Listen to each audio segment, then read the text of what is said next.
So this is a walkthrough for a really cool tool called Egrow, which is for product research. And we're here with Rob Horenstein of Egrow.io. And I'm going to hand over to Rob to just to give us a quick overview of how the tool works. And then I think we're going to particularly focus on the rank tracking side of things, so, or the product tracker, I should say. So Rob, over to you. Take us through it. Thanks, Michael. Yeah, today I'm just going to give you guys a brief overview of the database research tool so you have an understanding of how you can set it up for product research.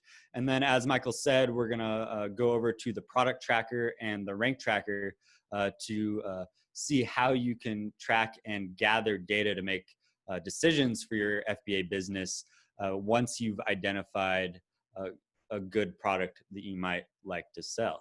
So with that, I think I'll go ahead and get started. And Michael, if you have any questions or you want to stop me and make any points as we're going along, feel free to do so. So with that, as you can see, this is the main page of the database research tool within the members area of Egrow. On the left-hand side, you can see the main categories that you can choose from when conducting product research. So you can either do an all department search where you're looking across all of Amazon's departments, or you can actually get into the specifics if you're looking for a certain type of product. So today, just for example purposes, let's take a look at patio, lawn, and garden. Below that, you can see a subcategories area, and here's where you can actually type in particular subcategories that you might be interested in. However, I don't know what results we might see today, so I'm going to go ahead and leave that blank. Usually that's something that I like to do after my first search, come back and refine my search with a second or third more detailed search. Coming to the middle of the screen, you can see a lot of the metrics that are available here for product research. So starting out with the price, let's just put that in a range of, let's say, $20 to $60, just so we can get kind of a nice, even beginner-friendly product. In terms of estimated sales, let's go with a minimum of 300 sales per month. That will at least show us that we're getting some sufficient revenue. And then let's see. I think that's good for now. We don't want to restrict it too much. We can always come back and add more details a little bit later. On the far right side, there's a little bit more advanced metrics and filters that you can apply. I oftentimes don't do this right off the bat, but they're always handy to have. So you can indicate the product size, whether it's standard or oversized.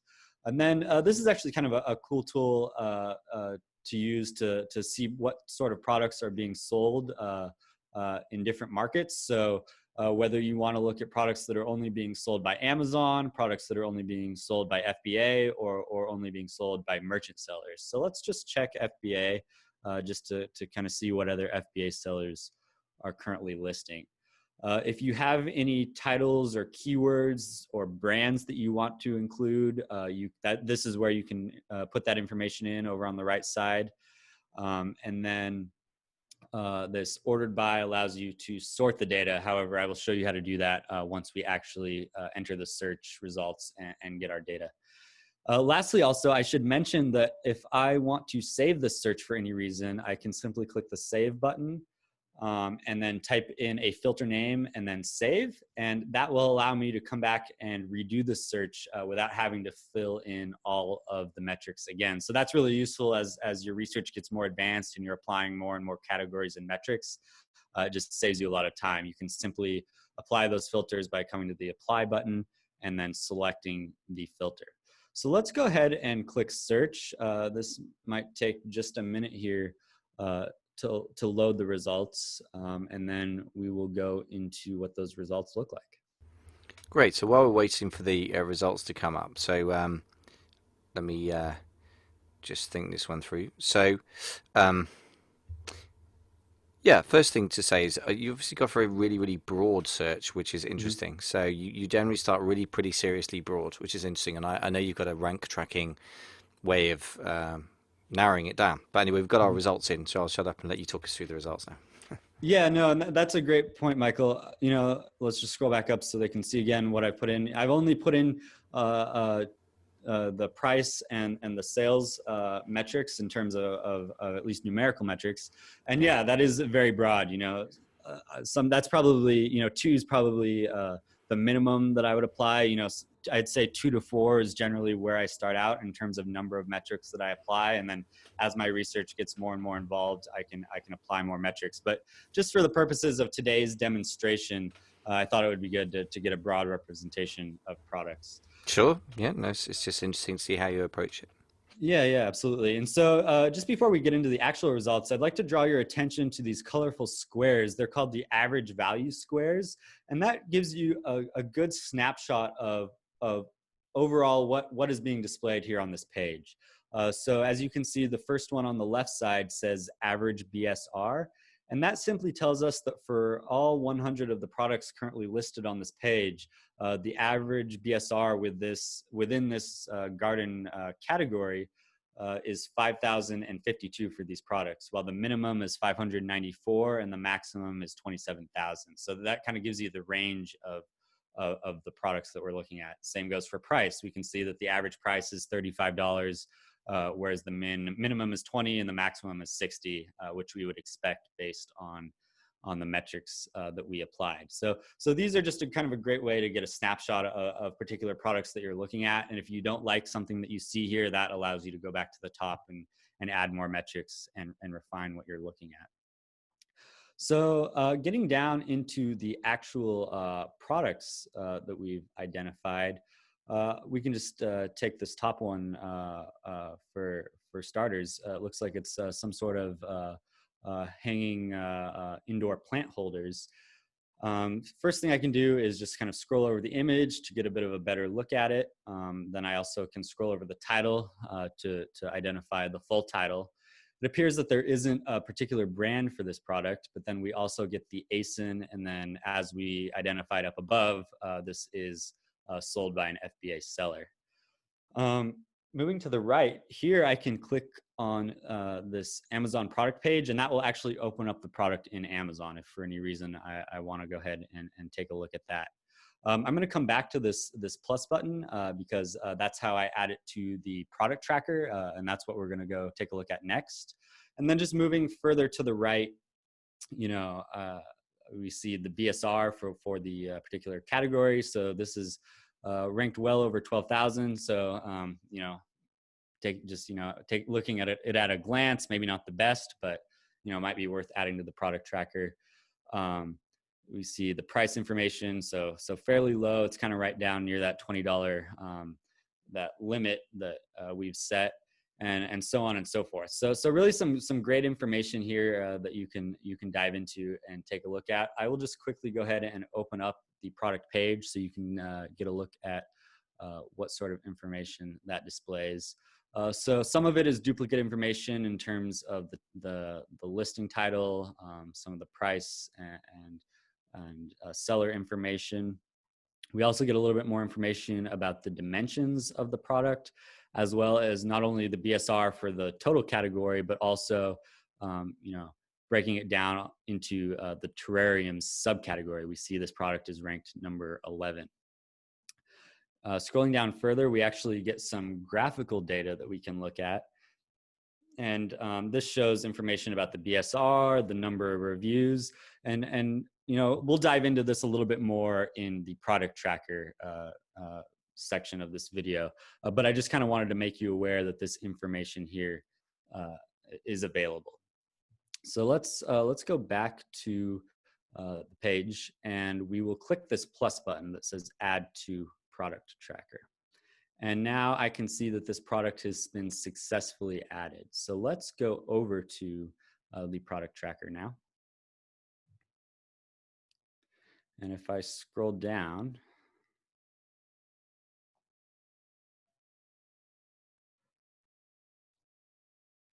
I'm in the UAE market. That's part of my problem. Okay. So here, now we're in the USA market. That's something you should keep in mind as well. If you're doing product research across multiple countries, you have to be mindful in the top right corner to make sure you're in the right market, because the product tracker and the rank tracker will segregate the data based on the market. So now we can see that this terrarium is actually here in my product tracker. Something that I'd like to point out is that we can add tags to help better sort these products. So let's call this gardening. I'll just click on there and enter it in. And now if I click on the gardening tag on the terrarium, I can see only the gardening products displayed within my rank tracker. So if you're doing research for a variety of niches, or you simply just have a lot of products here in your product tracker, that's a really great way to be able to kind of sort the products and identify them. Let's see. Next, you can sort the products by these category metrics. So if I sort by BSR, this is ranked from best to worst. Click it again, sorts in reverse order. Obviously, I only have 3 products here displayed in the category, but if you had a lot more products, you could probably see how this would be helpful. You can also customize the information displayed here in the product tracker. So if I click this list icon up here in the top right, let's say for some reason I'm not too interested in seeing the number of sellers, so I can check that off and it's been removed, but I want to know what the weight of these products are. I can select weight, and we can see that that is now displayed here in the product tracker. So depending on your research method or the metrics that you're interested in, you can really customize your product tracker to get a better idea of how the products are performing. Let's take a look at a chart for a particular product. I'm not going to do the terrarium that we just added because it's obviously fairly new to my product tracker. But this lawnmower blade sharpener is something I've had in my product tracker for quite a while. So let's open up a graph just to see some of the information that we can see. And this is really my favorite part of the product tracker because it really just gives me a visual representation of how this product is doing. And we have information dating all the way back to January 30th. So several months of data here now. And we can see that all the way back on January 30th, the estimated sales were about 5 per day. And that really held consistent until, about mid-March, when it really kind of started to take off. And now it's up to roughly 60 sales a day. So you can see how this might be helpful when looking at products over a longer period of time. In addition to estimated sales, I can also see information about price, inventory, reviews, ratings, and the BSR. So let's click on BSR, and you can see that now they're both displayed here on the graph at the same time. And as you'd expect, there's an inverse relationship. So at the beginning, on January 30th, estimated sales were very low, and the BSR was very high at over 11,000. And as sales have gone up, the BSR has done what we've expected, and it is currently ranked at 732 in its categories. So very useful for making inferences about how this product is performing and why it might be doing so. And by the way, just a small thing on that, I was just thinking, yeah, of course the BSR goes down as the sales goes up, but actually that implies that you're taking a bigger percentage of the market. If the market as a whole were to just go up massively, your BSR could theoretically stay the same even though your sales are going up. So that's why you might want to use it, I guess. Yes. Thank you for clarifying Just that. suddenly thinking, I was thinking, oh yeah, why are you showing this? And I thought, hang on, Mike, this is why. So there you go. One of Yeah. thoughts. Thank you. Thanks for adding that. And so also, if you're interested in capturing this information, you can actually export these charts, whether here as a CSV file or as an image. So if you want to take a look at this information outside of Egrow, you can also do that with your product tracker data as a whole. So let's uncheck the gardening tab and take a look at all of my products now in the product tracker. If I want to export this information as a CSV, I can simply click this download icon here at the top, and then you can do any sort of data manipulation that you find helpful in order to get prepared to start listing and selling products. Let's see, I think now would be a good time to go over to the rank tracker. So I'm actually going to open up this Amazon seller page just so we have that handy. Oops, I wanted the, let's I wanted the listing page. All right, so now that we've identified some of the features of the product tracker, let's actually go over to the rank tracker. And here is where I can add products that I've potentially identified as products that I would want to start selling. Before I show you how to add a new product to the rank tracker, let's just take a look here at some of the features. So I have this at the top here, I have this expandable garden hose, and this is what's known as a project. So I have the image here as well as the title, and then the BSR for its category. So by hovering over patio, lawn, and garden, we can see that the sales rank is 6,896, and that has actually worsened significantly recently by 2,490. We can then click on the graphs to kind of see that information as a trend. This is very similar to what you might see in the product tracker in terms of how the data is displayed, but this is actually for the average position of the product for its keywords. So we have average search volume for the particular product based on the keywords that we're tracking, as well as the average position. And this basically tells us that for all of the keywords that we're tracking for this product on average ranks 120th or so. The number of keywords in the top, the number of times this product appears in the top 5, 10, or 30 listings for all of the keywords. So this was just a test product actually, so I only have 3 keywords included, but you can see this product doesn't rank in the top 5 or top 10 for any of those 3 keywords, and it ranks in the top 30 for one of those particular keywords. And this is actually a bit surprising to me. Just a few days ago, I was taking a look at my rank tracker, and this product was performing quite well. So obviously something has changed maybe over the weekend here. But anyways, let's go ahead and click the plus icon here. And this will allow me to add a new project. So here I can either paste in an ASIN or a product URL. And we were taking a look at that terrarium product earlier. So now that we have the Amazon page open, let's just simply copy that URL and paste it here in the rank tracker. We can see that it converts it to an ASIN that is valid, and then I can click next. I should actually mention too, while maybe not important for this particular project or product, it's oftentimes good practice to go ahead and select track parent product and variations. This is useful for any product that has multiple sizes or colors or any variation like that, because it will allow you to collect data for all of those products.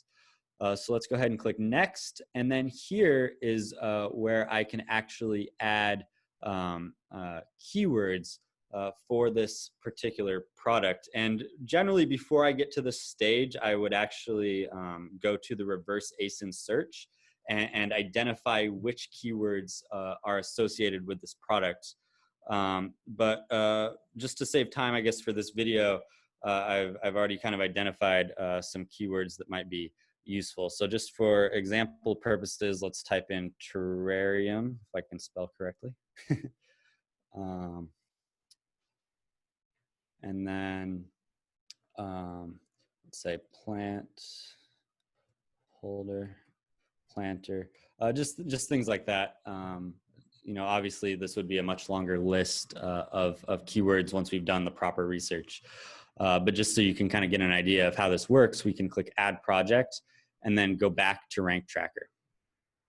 And now we can see that this product or project is displayed here in my rank tracker. And you can see that we don't have the trend information yet, and we do have actually some of the search volume and positioning information, but don't worry, this is generally the case when you add a new product to the rank tracker. The database updates every 24 hours. So within 24 hours of uploading a project to the rank tracker, you will start to see the data being collected. So let's actually go ahead and open up a project that's been in the rank tracker for a little bit of a longer time, and you can see some of the information that's available. So it looks like, we have a handful of keywords, I think 10 or so here, that are being tracked for this particular project. And so the average organic positioning of this project for all of the keywords is 8.6. So actually very good. And the average ranking page, it ranks on the first page for all of the keywords. So again, similar to the product tracker, or the database research tool, excuse me, this is a great way to get a snapshot of the data that we're taking a look at. Then we can scroll down and actually get particular data for each keyword. So for example, for non-toxic water bottle, we can see search volume that's pulled for this particular keyword, as well as the number of competing products within the niche. We have some trend information related to this specific keyword. So both the organic position and the sponsored position of this product for the specific keyword. And then as we saw with the product tracker, we can download this information by exporting it as a chart or an image. And then going back to the data, we can see that so for this keyword, the organic positioning is 39, and then the 7-day change in that organic positioning. So obviously so much information and so much data here to really get into, but this is just kind of a brief overview of the types of insights that you can gather from both the product tracker and the rank tracker. Great, well, thank you. So yeah, there is a lot of information. There's obviously a balance to be struck. I mean, I know that Egrow offers 8 tools in one, which is kind of great because it's a lot of value. Equally, it's still quite a lot to take on board. It's not as scary as some of the other products out there that offer like 16 or so tools, which is supposed to be a good thing, but I think it requires quite a lot of sophistication from the user. So if I had to simplify the heck out of this entire process in 5 minutes, can you take me through the raw basics? I don't expect you to upload all the relevant data and all the numbers of keywords and stuff, but if you could take me from A to Z, or A to Z as you would say, in 5 minutes for the life cycle of your product research before you go from I need to sell on Amazon but I haven't got an idea to I've ordered some product from China. So can you just kind of compress that for us so we get the flow through the system a bit more? Absolutely, yeah. And is that something I can just kind of talk through here, or would you like me to go back through the database tool? Ideally, go through the tools if we can, since it's mostly a walkthrough. That would be amazing. I mean, 5 minutes is pretty harsh, maybe up to 10, Sure. but just a few minutes. Yeah, if yeah, you can. absolutely. So let's just go back, start at the beginning here. We have the database research tool. So this is where I would select the specific category that I'd like to research. I can then put in any sort of metrics or keywords that I would like to include in my search. Then I would click search to identify some products. So this is kind of from the perspective of, okay, I have no idea what I might want to be selling on Amazon. And in that case, you might not even want to include the patio, lawn, and garden category. You might even have more of a broad search, but just kind of so you get the idea. That does make sense. Yeah, good. So you got a bunch of products. What happens next? Yeah. So then the next step would essentially be to identify not even a product that I want to sell, or I even think I might want to sell, but just a product that looks interesting or promising, or something of that nature. Because then I can add that product to my product tracker. While all this data that we see here is great and it's useful and it's helpful, it really doesn't tell a very full story, because this is data for this particular point in time that you and I are having this conversation, and tomorrow morning it could be totally different. So that would be the point where I'd say, okay, I like this dog grass mat. It's interesting. It looks promising, whether that's based on the revenue or the number of reviews or something like that. So I'm going to go ahead and add that to my product tracker. I'm interested. I want to see how it's performing over time, and I can do that with 50 of these products that are displayed here on this page. Just kind of combing through all of the listings and seeing what's available. So what are you trying to get out of this whole process? So I understand that you've got some powerful tools, but why do we need all these averages, for example? What does that actually tell me? Does that actually do anything useful? The average Yeah. How value does that help squares me up here. actually Oh pick a yeah, specific product? yeah, yeah. So that's more of an idea of what results are you getting for a specific search. So I Sure, can but why do I say, need to know averages? Is my question. Forgive me pressing the question, but I'm going to be a bit more interrogating the politician type now because a lot of tools produce a lot of data. My problem is human beings need to absorb it, and it's a very beautifully presented, by the way, very nice tool. But why do we need averages? How does that help us make a product selection criterion? so I would say, I take a look at those before I even get down to any of these products. So I've conducted this search, and now I see the average value squares, and I can say, okay, um, um, I like what I see here in terms of, I'm kind of imagining this as one product. So the BSR of this product is 5,052. The price is $35. The average reviews, et cetera, et cetera. And so Hmm. I've put in a couple of metrics here, obviously only two. So it's very broad in terms of price and estimated sales. So obviously I like this price range. $35 is good. And average revenue is good. That's kind of within the range that I want. But let's say, okay, I don't want to necessarily be selling a product with a BSR of over 5,000. And on average of these products, the BSR is over 5,000. So that's when I could say, okay, before I even really get into this data and get into these products, let's come back up here and actually set a restriction for the BSR. So I can click in and put a minimum or a maximum or whatever. So, it's really not too important to go super in depth with, but again, it's just a snapshot that kind of gives you a brief frame of reference before you actually get into the products. Good. Yeah, I think that's a good answer. Yeah, brief frame of reference. Yeah, that makes sense. Yeah. Great. And so we've got a lot of data on this page. So how do we sort of what's important and what isn't? So if we had to 80/20 this, what is it, you got say 10 data points or whatever it is on this page, which are the two that matter the most? So I would say, obviously it depends on your individual criteria and what you're looking for. But for me, when I'm doing product research, I've set my criteria. I'm probably looking at the BSR and the revenue and sales per month as kind of the most important factors here. Obviously, the listing quality score and some of these other things are important, but those are Hmm. probably the three that I find most important. Great. Thank you. That's Yeah. really helpful. Absolutely. So then if we've identified this dog grass mat that we like, we've added it to our product tracker. Maybe we found 20 other products that we're interested in as well. And then is when I actually go over to the product tracker and see how these products are performing. So, this isn't a process that can be done all in one day. This can take Sure. weeks or even months, but Yeah. here is really where I get the majority of the information. So what are we going to get from this page that's actually, again, if I had to 80/20 it, simplify it for me. I'm seeing a lot of stuff. What's really important and why?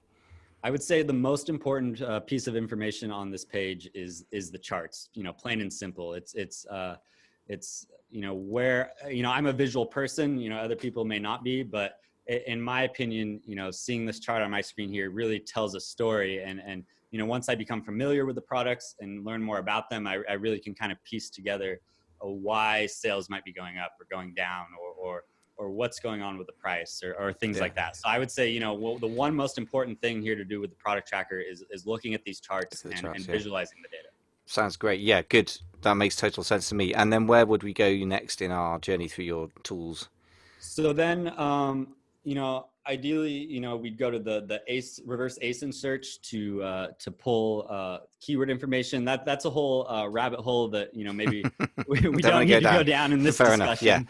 fine. But yeah, reverse ASIN. So you start with the ASIN and you end up with a bunch of keywords that it's ended up ranking for or being discovered or bought for. Yeah. Yeah, Yeah, always good. What would you do with that information then? If we skirt around that rabbit hole, but you've got the yeah. information from it, you've got a bunch of keywords relating to a specific product or products. What do you do with those keywords? So then I've identified 10 keywords associated with a product, and Hmm. I'm going to take those keywords and go to my rank tracker.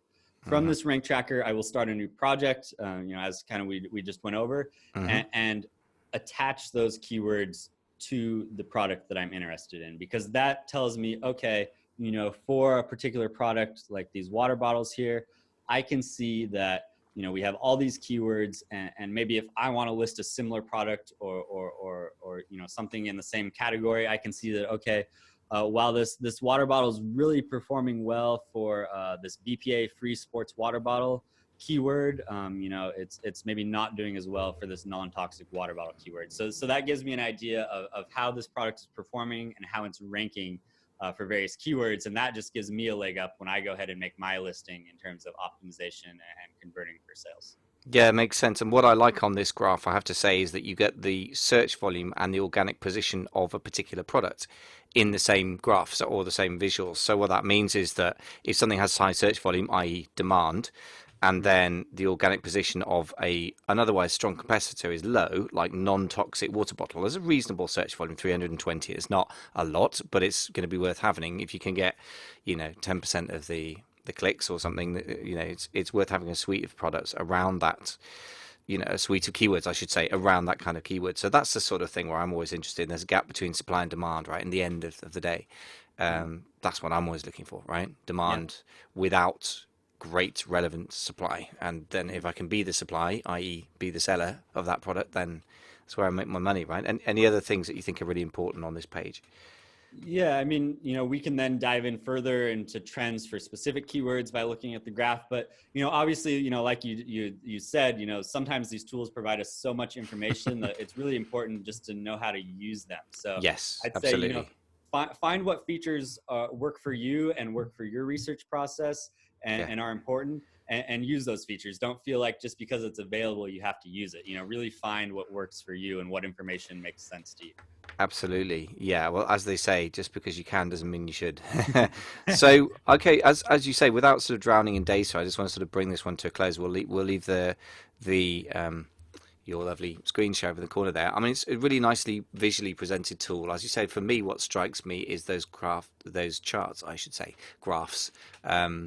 Because yeah, you can instantly get a feel for directions of travel. Like, is there a lot of sales volume is going up and down? You can see the direction of travel of keywords over time. And I think that they say the trend is your friend. And I think in a sense we need to think as investors, don't we, when we're investing in our money and time in a project like a private label product, which is going to be a lot of work, as you know, from doing it.